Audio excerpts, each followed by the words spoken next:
This episode of Tea with Jules is proudly brought to you by The Home. You can shop any of the items you see in this episode at thehome.com.au.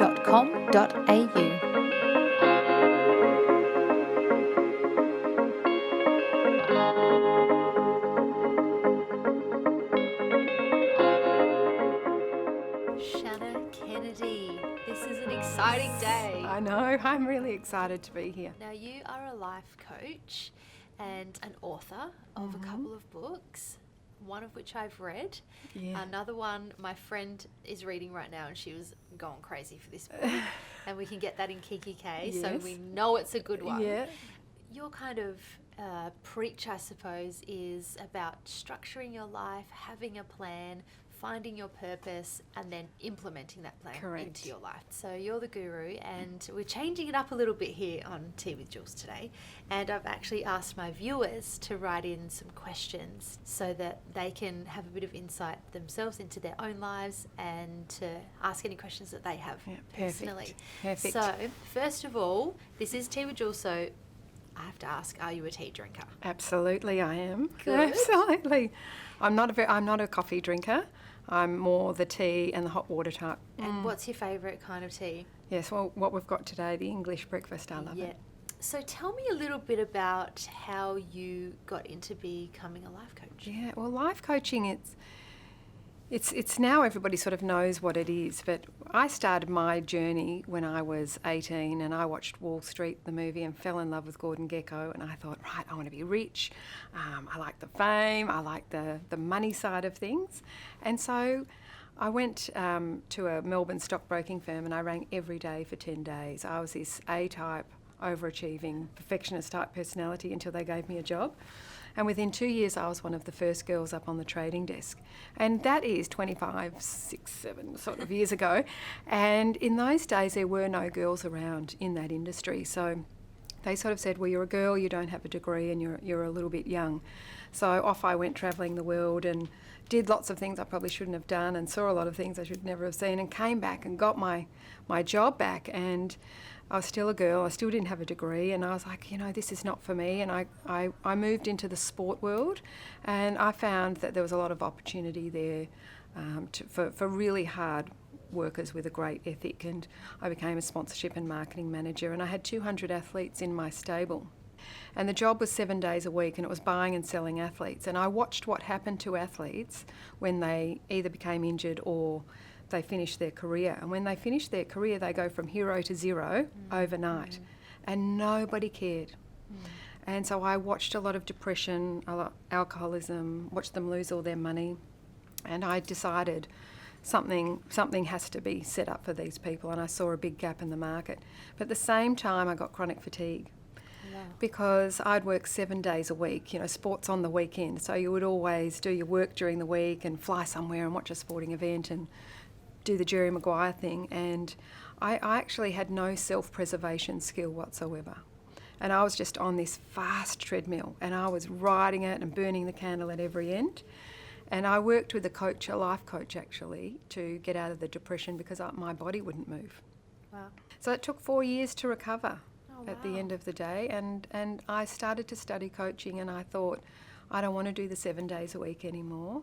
And nobody knew what a life coach was, so it was really an interesting time where people thought I was crazy, like, why would you leave this corporate job and become a coach? And I wanted to set up my own business while I had a family as well, so I've got a couple of beautiful children. And I built the business from the ground up. Wow. Mainly to coach athletes, and then it turned very corporate. So I now coach CEOs, celebrities, athletes, Olympians, and business owners. And now there's a lot of coaches around. Yeah, and I think too, a lot of coaches, they have been through their own kind of struggles and pain and gotten through the other side. Yeah, well, I think a life coach is really about strategy on how you can be the best version of yourself. And a lot of us, an athlete does not get to the Olympics on their own. There's a team around them. And we all actually do need a bit of a team around us. And especially women who are trying to work, have a family, be perfect, look amazing. We actually need a little bit of a support team around us and somebody who's neutral in our life to speak to. that doesn't judge us.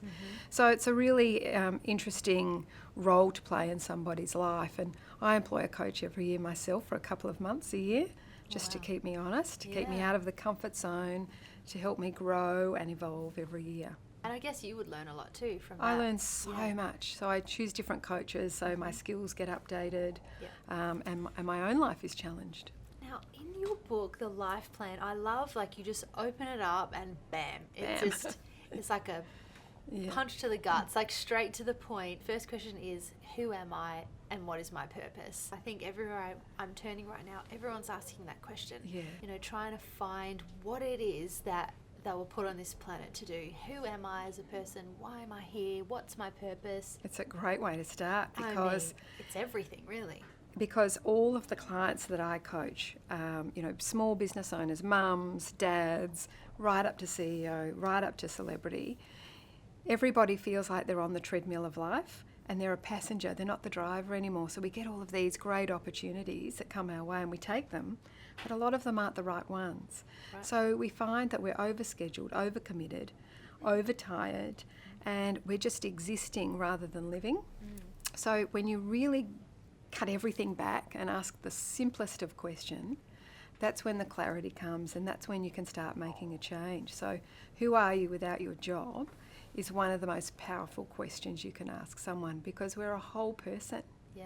You know, we've got to own the person, not the job, the person, and bring that wonderful person into the job and not make yourself be a slave to the job. It's a scary question to ask, isn't it? It is. It's when you're so self-reflective and you're like, you go really, really deep within yourself to find those answers. Yeah, when you go into a big bank and you ask a CEO or a big businessman, who are you without the bank? They usually turn white. Yeah. Oh, I don't know. It's like asking an athlete, who are you without your footy club? Right. And if you haven't developed that person, it's quite a shock then when something happens. Yeah, exactly. Well, I think we should get started in asking you some questions from my viewers. Great. Because there's some really, really, really cool questions in here. But the first one is actually for you specifically. Yes. What does a typical day look like for you, and what was it like before you got it right? Yeah. So say before 10 I got years it ago. right, I was definitely one that was a FOMO, fear of missing out. Right. Burn the candle at every end, go to everything, no self-preservation, not quite sure where I was going, but just doing everything. And that has really changed now that I'm a bit of a JOMO, joy of missing out. I actually love saying no. I love the night in. I'm all about preserving myself, because if I want to be a great wife and I really want to be a great mum and I want an absolute rocking business, then I have to look after myself. So I think the change has been self last to self first. Right. Not in a selfish way, but in a way of care. And do you think that's almost about like taking away a million focuses and focusing on top 3, top 5, whatever it is? Yeah, and then doing what's essential. Yeah, Right. There's a really great book out actually for your viewers called Essentialism by Greg McEwen, and it's really all about cut out the noise and do what is essential for you to be happy and healthy and be able to feel successful.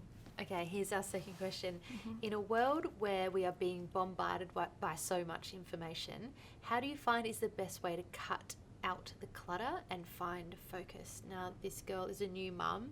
She's trying to find her way back into the workforce and leaning into starting her own business, but trying to find the right direction. It's a really great question. So thank you to her for sending that in, because we've been given technology with such gusto, haven't we? Yeah. It's come in, it's opened the world, and we've been given no lessons on boundaries and actually how to manage it so it works for us instead of against us. Right. So I see the noise as just a boundary needs to be put into place.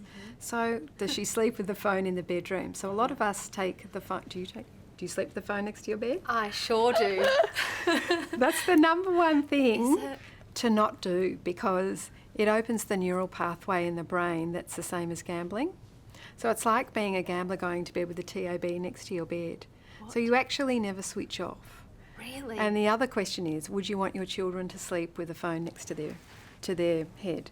Definitely not. then you shouldn't do it yourself. As in, like, So the actual waves, or is it like No, the physical? your or subconscious. Is it just, right, okay. So when we're going checking Snapchat, Twitter, Facebook, Instagram, breaking news, emails, all of those you things. Can't put it down. Yeah. It's actually the same neural pathway as the addiction pathway. Wow. So you actually can't help it. You know, when you check Snapchat or Twitter or Instagram, but you just did 5 minutes ago. Yeah. And you do it again. Yeah. And then you do it again. Yeah. That's called addiction. Wow. So what happens is, you know, she's trying to maybe think about starting a business and she's got a little family to look after. It's about placing some boundary. Mm-hmm. So in our home at 8 o'clock at night, all technology goes off except for the TV. Yep. So you don't want to sit on the couch just continually stuffing the brain full of stuff. And without a boundary, it's just very overwhelming because there's just so much opportunity in the world.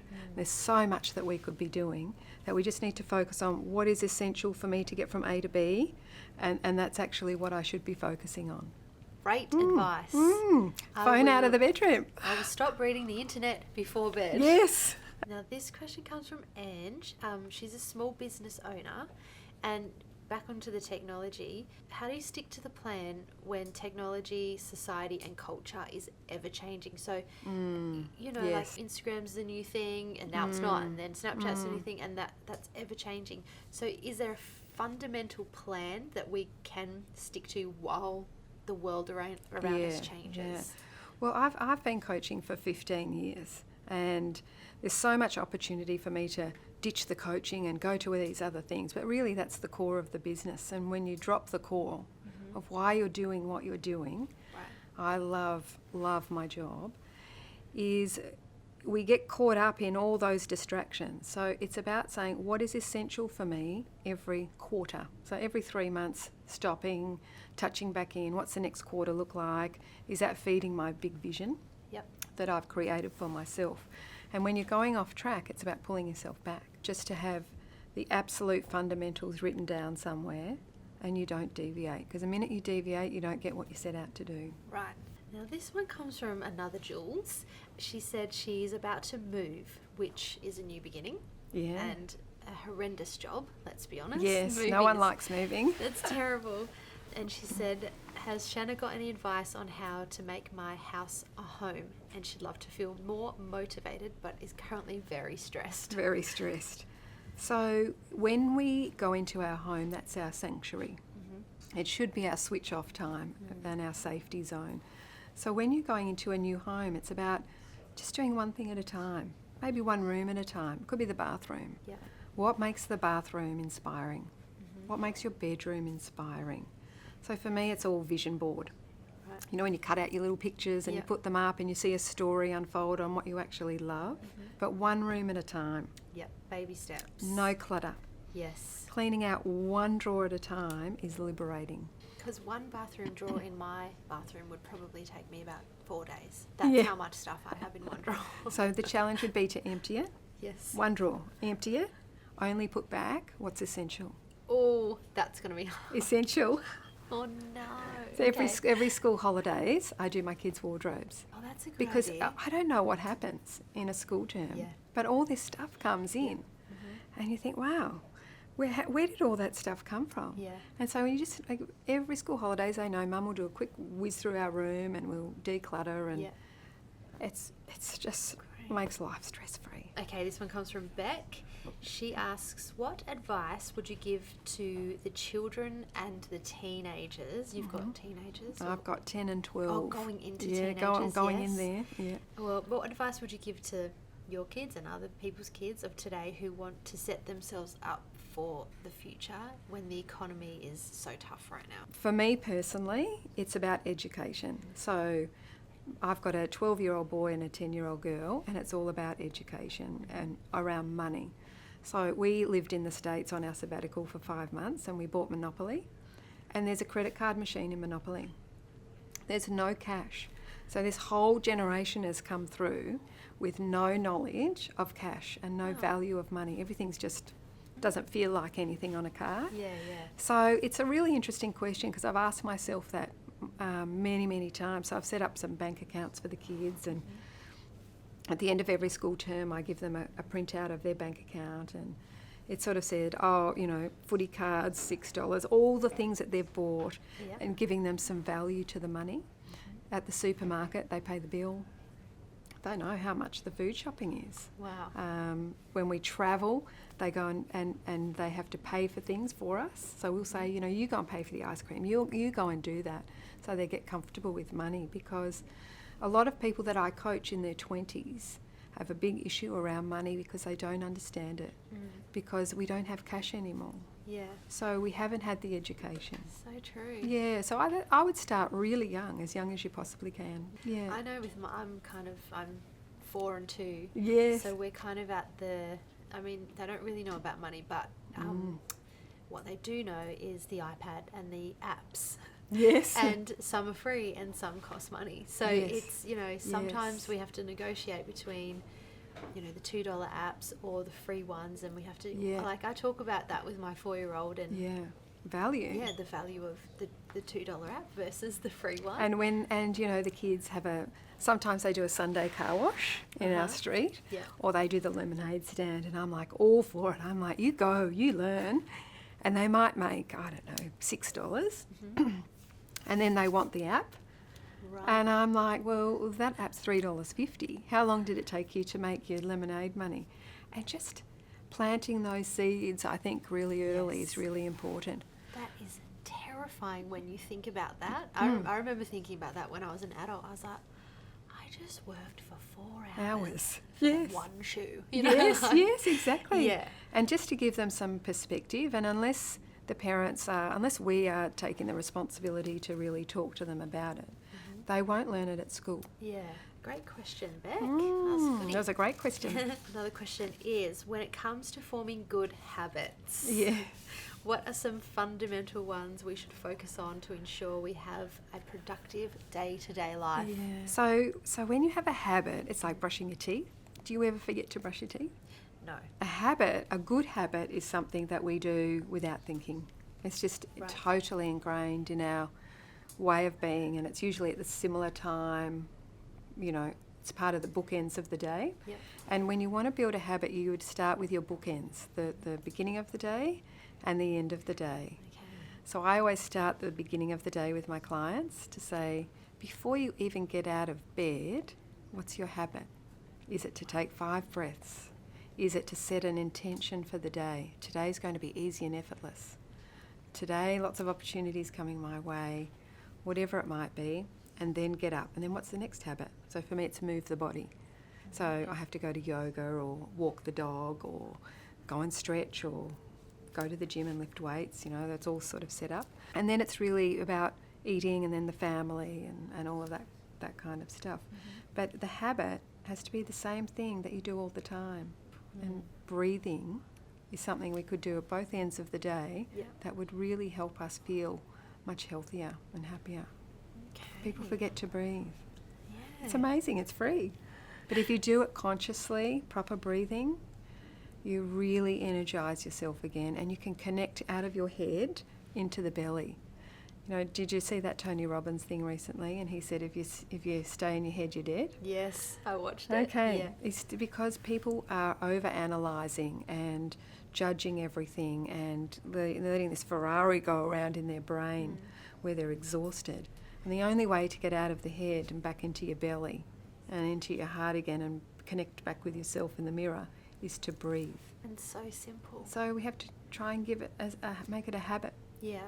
I've been trying to make meditating a habit. I mean, it's everywhere right now. Yes. There's all sorts of apps and that sort of thing. So I've But got my app, it could be small. Yeah, it's like 10 minutes a Yeah, day. that's and all I you used to need. think, I don't have 10 minutes a day. I actually don't. I can't even fathom that. Yeah. But once I decided that was important, and It's like brushing your teeth. and all of a sudden, I feel like I've created more time in my life since starting to meditate. It does. It creates space in the brain. Yeah. And my day seems longer, which is what I've always wished for. Yeah. More hours, more time. Yeah. And I'm a convert. Yeah, I'm great. A convert. Great. I'm into it. You're going to need it as our kids grow older. I You're going know. to need it. That's probably why I started, to be honest. What are some strategies in saying no and setting boundaries? How do we say no without feeling like we're being mean or feeling guilty? It's a really great question, because when we say no, we actually feel like we're letting people down or people won't like us. And I think it comes with looking in the mirror and saying, is that really what I want to be doing with my time? Because our time's so valuable. Yeah. So I say no quite a bit because there's just too many opportunities that flood in the door. And a lot of the time it's about acknowledging the other person. That's great. I'd love to do that. But at the moment I'm already overcommitted. Right. Or at the moment I can't quite help you at the moment, but I will again in the future. It's about leaving a bit of an opening, but being okay with saying no. And does it add to your values? I think too, once you have said no, it gets easier to say no again. Yes. You just have to kind of start somehow. Yeah. It's called the disease to please. Right. We say yes all the time. And it becomes the disease in us that we say yes, yes, yes, because we don't want to let anybody down. Yeah. But it's at such detriment to ourselves and the path that we're on and our own happiness. And we're doing it for all these other people. Right. But it's actually not adding anything. Every time you say yes, it's at the cost of something else. Good Hope question. that helps her. Yes. This is a big kind of issue. Anxiety is everywhere right now. Yeah. I feel like so many people are suffering from it. There's two questions about it. One is what makes people anxious, and is it natural to feel uncomfortable around people? And I think that's a huge anxiety. And what makes us so anxious? We don't have the ability to self-regulate and to keep ourselves nice and calm if we can't breathe. If we're not sleeping and we're tired, we haven't done any breathing for the day, so there's no oxygen in the body, and we're overwhelmed. We've overwhelmed and we've overscheduled the diary, and we don't have a sense of self anymore. We're on that, that treadmill of life thing I was talking about, where you're the passenger in life and not the driver. Everything becomes quite overwhelming, and we get that rush and that anxiety coming in. And the only way to combat that is to move your body and get some air in it and to breathe and to get that grip back and that control back and really get in the driver's seat again and say, what are the tools and skills that I need to stay calm under crisis? I just feel like there's going to be a lot of people right now just going like this. Just breathe. Take a big breath. We get one chance. Better. We get one chance of life, and we need to control that, and we need to have a plan for ourselves. And the reason that the life plan was written is just simple strategies on, what kind of a person do you want to be? So you have to practice being that today. You can't wait. You've got to actually practice that now. And I was actually sick of being the perfectionist type because it makes you really miserable. And tired. Yes, and tired. It's exhausting. Yeah. And it's boring. Yes. It's really there's no boring. room for error. Yeah. This one comes from Kelly. She says, what advice would you give for being the best you? I feel like we're so hard on ourselves. Yeah. And I agree. That the critic is huge, and the comparison to other people is huge, isn't it? And I'm a very big fan of Louise Hay. She's 90. Yeah. And she really taught me to look in the mirror and to love the skin that you're in and embrace actually what we are at the moment and be happy with that. Yeah. So it's about what's your tools. Everything that we do, a habit, needs a structure. So for me, it's listening to audiobooks all the time. I love listening. If I'm going for a walk, I'll pop on a little audiobook that's all got that positive talk and not the negative Nelly.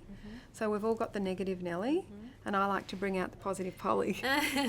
So what are the positive reinforcements and affirmations that I'm telling myself? Today will be great. Yep. Today's going to be easy and effortless. Podcasts are good too. Podcasts I'm are great. Into podcasts right now. Yeah. There's a lot of great ones. TED Talks. Yep. There's such an abundance. This is where technology, we were talking about technology coming in. Technology's been amazing in delivering the opportunity for us to learn. It just needs a boundary. Yep. That's all. Okay, Shannah, I think we've got time for one more question. Great. I'm going to end it with a bang.